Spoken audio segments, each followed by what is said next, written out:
పాలనకు BRS party పాలనకు తేడా ఏంది అనేది అన్ని రంగాల్లో కూడా స్పష్టంగా ప్రజలకు అర్థమవుతా ఉంది.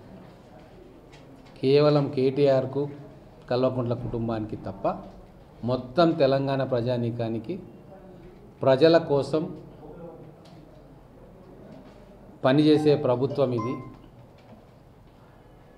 గౌరవ ముఖ్యమంత్రి రేవంత్ రెడ్డి గారు, మంత్రివర్గము, ఎమ్మెల్యేలు ఎల్లప్పుడూ ప్రజలకు అందుబాటులో ఉండి వాళ్ళ సమస్యల పరిష్కారం కోసం పనిచేస్తూ ఉన్నారన్న విషయం ఈరోజు దాదాపుగా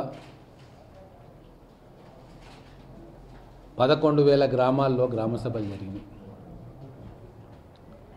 ప్రజలకు ఏం కావాలనో 4 పథకాలు ఏవైతే మేము అనౌన్స్ చేయబోతూ ఉన్నామో, ఇవ్వబోతూ ఉన్నామో వాటి గురించి సమాచారాన్ని వడపోసి తీసుకున్నాం. అనేక మార్గాల ద్వారా మళ్ళీ గ్రామానికి వెళ్ళి అధికారులు అప్లికేషన్స్ తీసుకుంటూ ఉన్నారు. ఇవన్నీ కూడా ఒక ఎత్తు. ఈరోజు భారతదేశమే ఆశ్చర్యానికి గురవుతూ ఉంది. దావోస్లో తెలంగాణ రాష్ట్రంలో ఇన్వెస్ట్ చేయడానికి 1,78,000 కోట్ల ప్రాజెక్టులకు ఒప్పందాలు జరిగినాయి. చాలామంది భ్రమపడతా ఉంటారు, కేటీఆర్ చాలా పోటుగాడు, మనగాడు, ఏమో చేసిండు హైదరాబాద్ను, ఏమో చేసిండు తెలంగాణ. వాళ్ళు ట్విట్టర్లలో పోటుగాళ్ళు, మనగాళ్ళు. ఈరోజు స్పష్టంగా 2018 నుంచి 2023 దాకా వాళ్ళు తెచ్చిన ఇన్వెస్ట్మెంట్ ఎంత? 25,750 రూపాయలు మాత్రమే. కానీ మా ప్రభుత్వం వచ్చింది, మేము 2 పర్యాయాలు మా ముఖ్యమంత్రి గారు దావోస్కు పోయినరు. ఈరోజు సంవత్సరం 2 నెలల్లో గత సంవత్సరంది ఈ సంవత్సరంది కలుపుకుంటే 2,19,182 కోట్ల రూపాయల ఇన్వెస్ట్మెంట్స్ మేము తెలంగాణ ప్రభుత్వం ఎంఓయూ చేసుకుంది. 9 సంవత్సరాల్లో ఎక్కడ 25,000, 2 సంవత్సరాల్లో ఎక్కడ 2,20,000. విదేశీ యానాల పేరు మీద మిత్ర బృందాన్ని వేసుకొని విహారయాత్రకు కేటీఆర్ పోయేది. ఎన్నిసార్లు విదేశీ యాత్ర చేసిండు కేటీఆర్?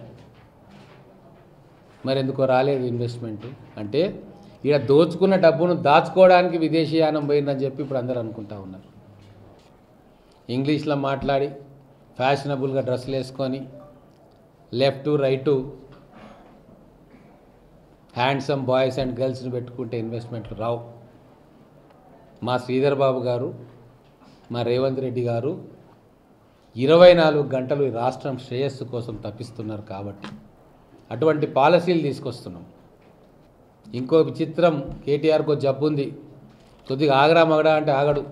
ఈరోజు ఇట్లా ఫ్లాష్ రాగానే ట్విట్టర్లో ఏదో ఒకటి తెలిసి తెలియకుండా ఒకటి కొట్టేస్తాడు. కొద్దిగా ఆగితే నిదానంగా మంచా చెడ్డా అనే విచక్షణ వస్తుంది. ట్విట్టర్లో ఏం కొట్టిరు మీరు చూసిండ్రుగా.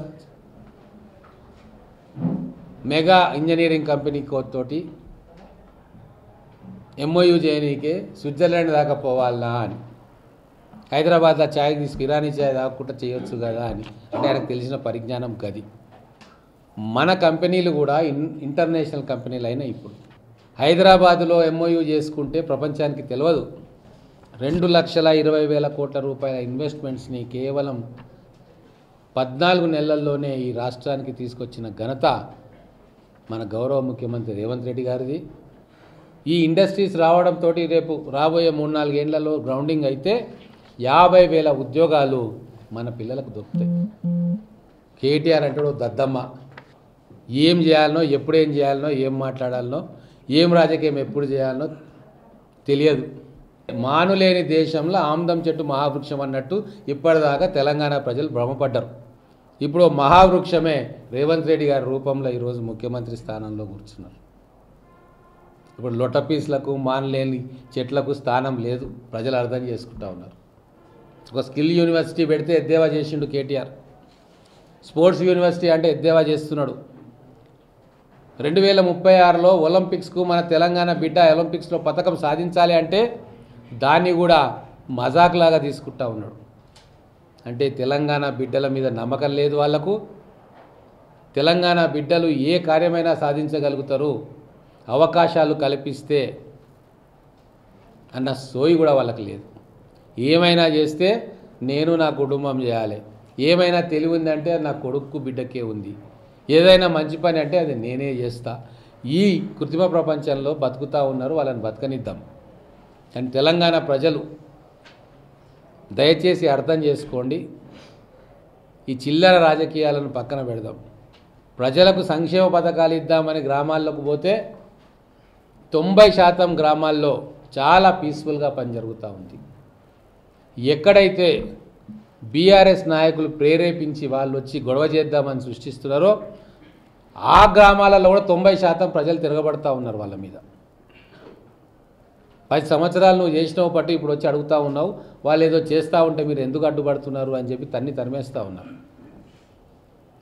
మంచి రాజకీయాలు చేయమని నేను ఇప్పుడు కల్వకుంట్ల కుటుంబానికి విజ్ఞప్తి చేస్తూ ఉన్నా.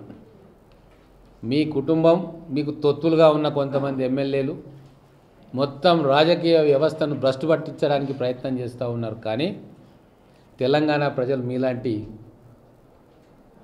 జోకర్లను చాలామందిని చూసిండ్రు. వాళ్ళు తెరమరుగైపోయినారు రాజకీయంలో. నిజాయితీతోటి ప్రజల కోసం పనిచేసే వ్యక్తులనే తెలంగాణ కలకాలం గుర్తుంచుకుంటుంది. ఒక పివి నరసింహారావు గారు, ఒక ఎన్టీ రామారావు గారు, ఒక రాజశేఖర రెడ్డి గారు ఇట్లా పేద ప్రజల కోసం పనిచేసిన వ్యక్తులను గుర్తుంచుకుంటుంది తప్ప ఎన్ని మాయమాటలు చెప్పినా, ఎన్ని జిమ్మిక్స్ చెప్పినా, లెఫ్ట్ అండ్ రైట్ ఎవరిని పెట్టుకున్నా తెలంగాణ ప్రజలు చాలా తొందరగా ఇటువంటి వాళ్ళని మర్చిపోతారు. రేపు అదే జరగబోతా ఉంది.